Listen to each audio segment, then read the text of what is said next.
हमारे चैनल सार्थक न्यूज भारत पर तो हार्ट सीट कौशाम्बी से युवा प्रत्याशी पुष्पेंद्र सरोज हमारे साथ है, उन्हीं से जुड़ेंगे, हम जानेंगे। पुष्पेंद्र, युवा नेता आप युवा हैं, 25 साल से पहली बार आप मैदान में आए हैं, लोगों के बीच जा रहे हैं, कैसा माहौल लग रहा है कौशाम्बी का इस बार?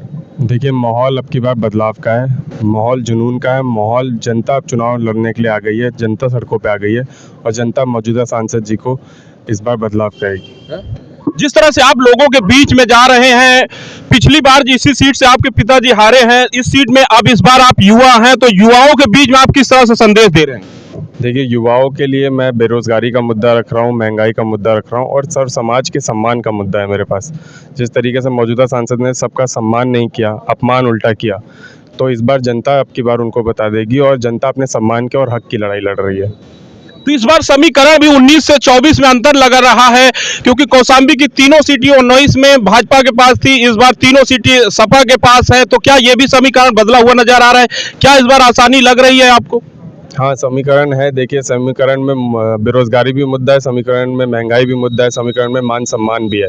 मान सम्मान का जो समीकरण है, इस बार वही समीकरण बदलाव कर देगा कौशाम्बी में।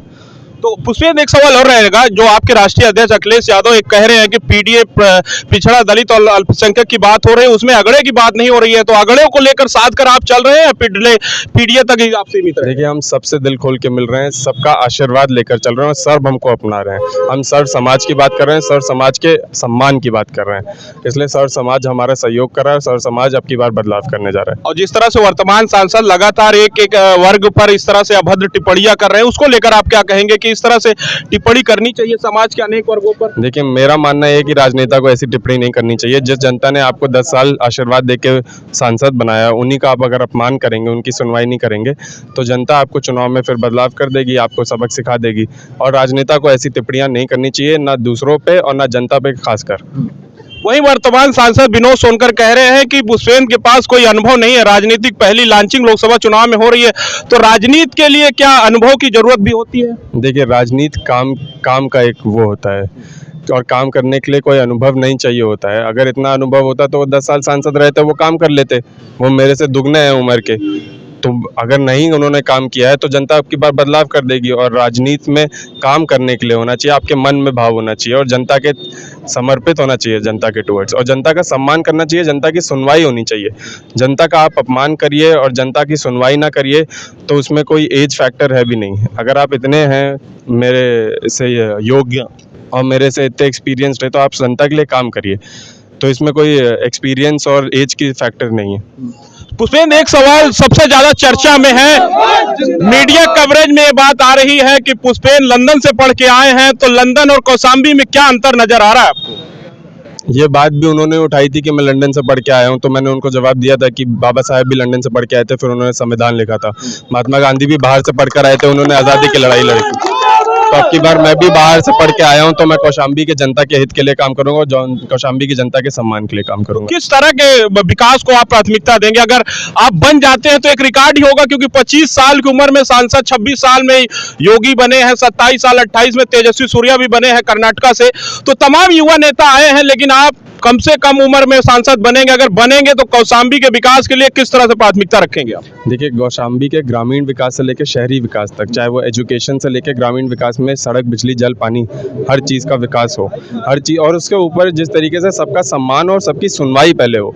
आपका राजनेता बनना मतलब आप पहले सबकी सुनवाई करिए, फिर आप उसकी मदद कर सकते हैं, वो अलग विषय है। अगर आपके मदद केंद्र में है तो आप मदद करिए, पहले सुनवाई करिए और सम्मान से सुनवाई करिए, अपमान मत करिए। तो समाज के सम्मान के लिए और समाज के विकास के लिए हम दोनों मुद्दों को लेकर के जनता के बीच में जा रहे हैं और अब की बार जनता बदलाव कर रही है। वही बीजेपी कह रही है कि हमारी सरकार में खासकर गरीबों के लिए तमाम योजनाएं ऐसी चली हैं, उज्ज्वला गैस कनेक्शन हो या पीएम सम्मान निधि हो, या तमाम ऐसी योजनाएं हैं जो गरीबों तक पहुंच रही हैं, तो इन योजनाओं के बाद आप लोगों को कैसे मोटिवेट कर रहे हैं कि हम आप उनसे बेहतर कर सकेंगे? देखिए, जनता को हमको मोटिवेट नहीं करना पड़ रहा है। अगर हम आपने हमारे नामांकन में देखा हो, आज देखा हो, पूरे दिन भर इतनी गर्मी होने के बावजूद जनता हमारे बिना बुलाए जनता खुद सड़कों पे आ रही है। पूरे देश में जनता सड़कों पे आ गई है।